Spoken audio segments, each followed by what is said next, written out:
Brittany, and I just want to do a little quick story time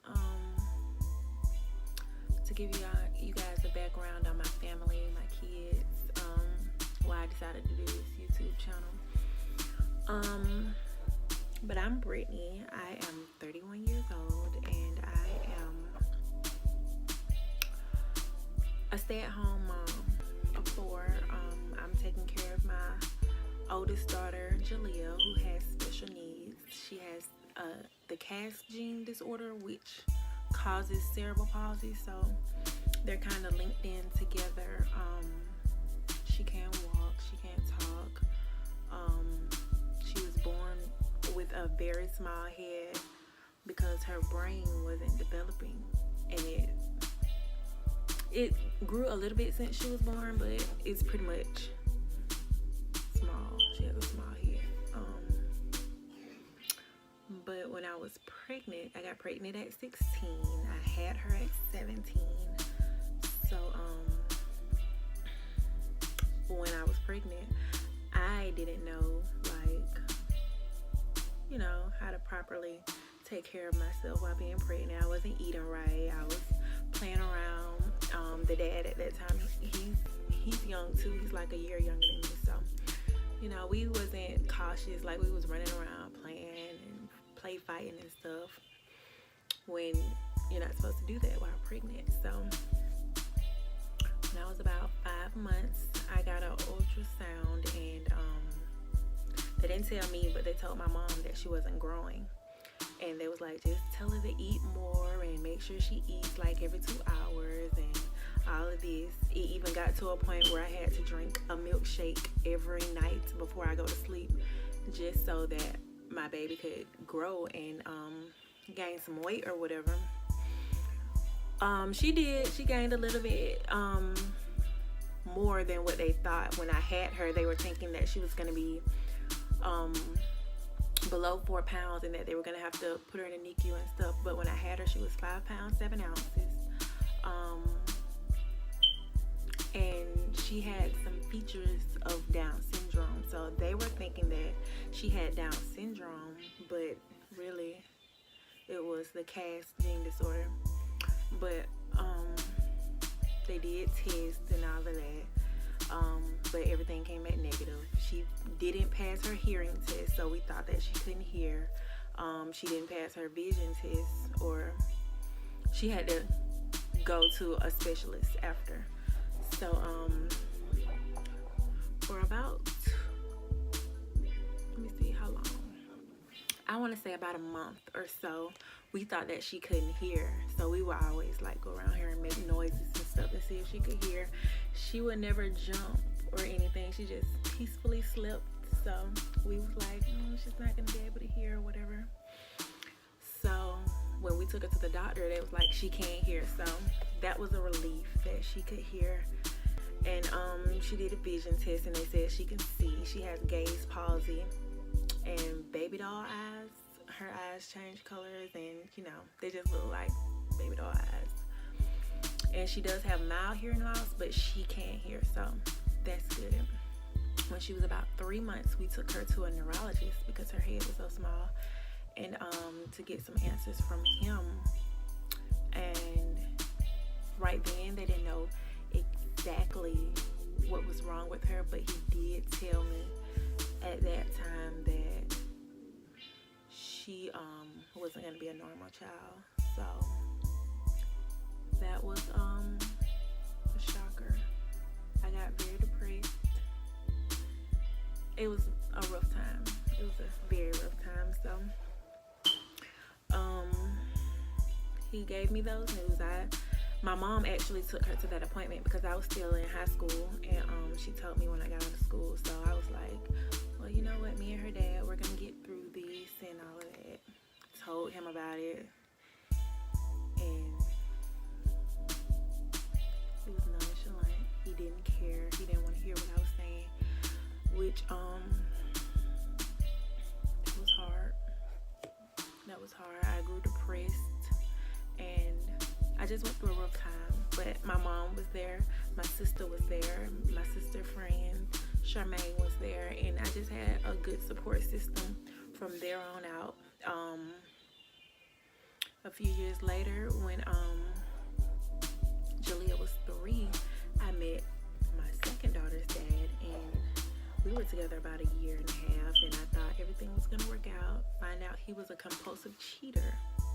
Broke up with him, found out I was pregnant, and that's when Aaliyah came 3 years after Jalea. Well, yeah, they're 3 years apart, so Aaliyah came.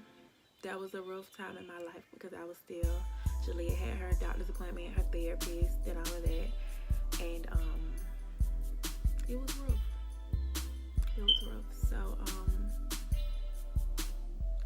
my mom kicked me out. So when I got with Aaliyah's dad, the first thing I did, I put in an application for housing authority because me and my mom, we had some issues or whatever. So when I found out I was pregnant and she kicked me out, it just so happened that housing authority sent me a letter saying that I was approved, so I had somewhere to go. I had my own place, which she was happy about that too. So I moved into my own place, and me and Aaliyah's dad, we just completely stopped talking because he was a compulsive liar, a compulsive cheater, and I just didn't want to be around that.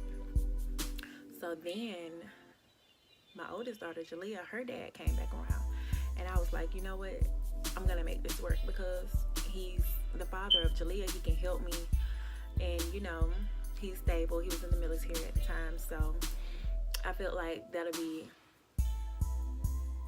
a good situation or whatever. It wasn't. So we got back together.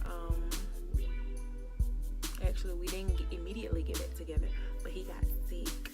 He got cancer, and his family wouldn't help him. So I took him in. I took care of him. I made sure he went to chemo. I, basically picked up where we left off years ago. And I just took care of him, and he always said, when all of this is over with and I get better, because I know I'm gonna get better, I'm gonna marry you. And I was like, that's so sweet. So a year later, he was done with the chemo, he was done with radiation, and the cancer was gone, and he proposed. Well, he didn't really propose, he just bought the ring and set it down on the bed, and I found it. Anyway, I guess that was his way of saying, I want to marry you.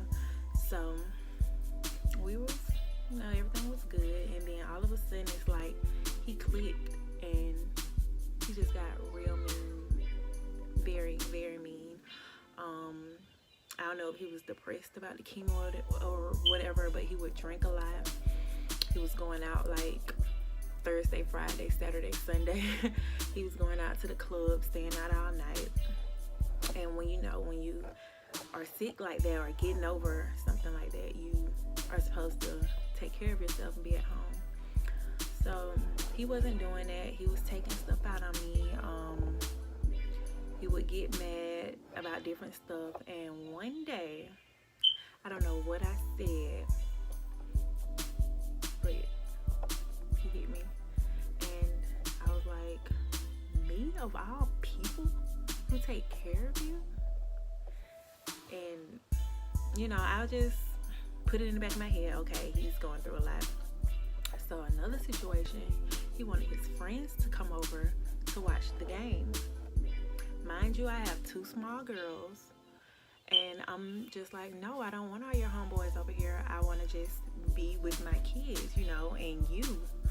But he, at the time, was into the homeboys, wanted to be with the homies. So I'm like, okay, y'all can watch the game, but you're not watching it at my house because it was my apartment. So he got mad, threw me on the sofa, punching me in my face, kicking me. And so I'm trying to push him off me or whatever, but he, at that time, he was way bigger than me. I was very small, skinny, and couldn't fight him off me.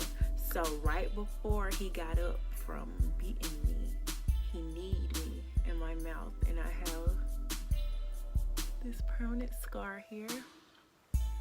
And I didn't call the ambulance, I didn't go to the doctor or any of that, so my lip got like real big. I had two black eyes, It was horrible. I didn't tell my mom or dad. I hid from them. Like, I didn't leave the house for like 2 or 3 days. So my mom came over and she was like, "Where's Tay? Her car's outside and all this, looking for me." And I tried to pretend like I was in the shower. I'm like, "I'm in the shower, Mom." So she pretended she left, and I really thought she was gone. So I came out the bedroom and she ran in the house. And she was like, "You hit my daughter. You don't you ever put your hands on her." It was crazy. Crazy, crazy, crazy. But the dumbest thing I did was I still married him. I still married him. The worst mistake of my life. So after we got married, the cancer was gone, so the Army sent him to Maryland. That's where he was gonna work. So me and my girls, we moved to Maryland with him, and it was horrible. Horrible, horrible, horrible. Yeah. So after a year of that, I came home. I said I want a divorce. I don't want to be with you anymore. And I met my son's dad, and he's older. So I thought, this will work. He's older. He's more mature. We moved a little fast. I met him on Thanksgiving, and I found out I was pregnant the end of March of that next year. So that was pretty fast. That was only like a few months. And at that time, when I found out I was pregnant, I was like, you know what, me and him, it's not gonna work. I wanted an abortion. I don't believe in abortions though, so I kept my son.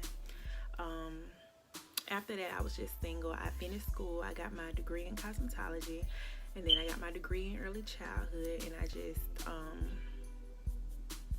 focused on myself and my kids for a while. And so early childhood didn't work out. I realized that I did not like kids. So I pursued cosmetology. That didn't work out. I'm just not a people person. Like, being that close, playing in someone's hair and doing their hair, I couldn't do it. So after that, I was like, let me see. So I started working at the prison, and I liked it. That was a good job. And that's when I met my last son, his dad. And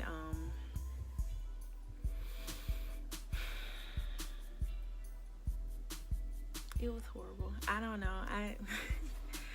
I guess it's meant for me to be single, because it did not, our whole relationship was some bullshit. But what I can say, he was very supportive. He was always there when I needed help with Jalea or the other kids. He was always there.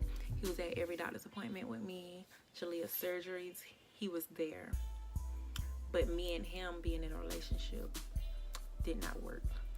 So we broke up, but we were still, friends. And I'm the type, I don't like to just sleep around. I know I have 4 kids, 4 different dads, but I don't like to just sleep around. So me and him stayed in touch. We stayed friends, and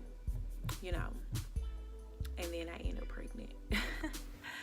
And so we tried to make it work again. It didn't work after I had the baby. Broke it off. So now it's just me, Brittany plus 4. And that's when I decided to just share my story and, do a YouTube channel. So that's my family. Brittany plus 4. Me and my 4 kids. It's difficult having 4 kids, but I wouldn't trade my kids for anything. I love them. Their dads are something else. But what I can say for the most part is that they do take care of their kids. My second daughter, Aaliyah, her dad wasn't at one point, but now, better late than never. She's 10, and he's just now starting to step up and, do what he's supposed to do. So I'm proud of that. Jalea, her dad, she's 13 now. Her dad, he doesn't see her, but he takes care of her financially. So I understand that. My boys, their dads are awesome. They see them. They help me out financially. They're there. So that's what I can say. I don't have to do it 100% on my own, but majority of the time I'm doing it on my own, and I just want to bring you guys in and show you how I do it, how